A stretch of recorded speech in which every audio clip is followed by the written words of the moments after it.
ever wanted. Is there something that you might like for the family that's healthy but also tasty? What about tacos for the whole family? Thanks, Isabel. Welcome back to Indian Isabel's kitchen. So in here, if you want to stir, Isabel, you've got your meat on, so that's good. I've already put very finely chopped onion because I want the kids to eat it. It's going to soften it, and also it means that there's no tears from the chopping. Now we're going to put in some carrot. Again, really finely chopped. Look, you could even grate it if you wanted to. But, you know, we want to eat this as well.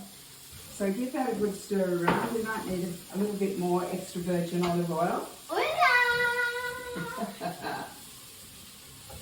And what we're making is kind of like a bolognese, but I'm not going to put in the spices that I would put in for adults. Okay, we're going to add those later, and we can show you that.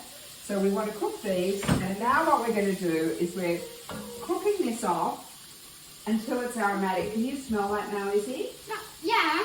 Okay, so the next is a bit of a slow process, but we're going to use an equal quantity of pork and beef mince.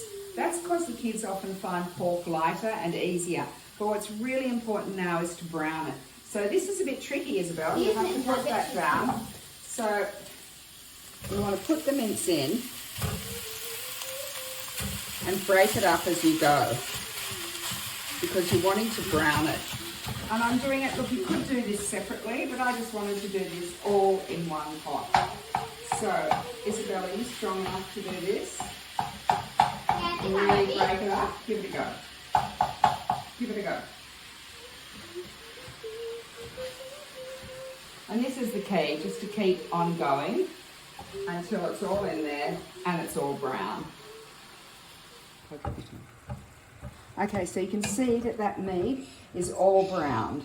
Okay, so now, Isabel, we can put in tomato puree or a can of tomatoes.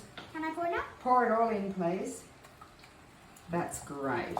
Now, what I do to get all the rest of it out is what Grandma Isabel used to do. I've got some beef stock here. Is it hot?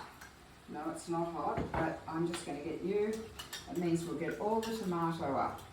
And this is going to go in the pan as well. There we go. And now you can see it's quite big. That's because I'm doing a double batch because we're a very happy, hungry family. That's great. So look, this is for the kids.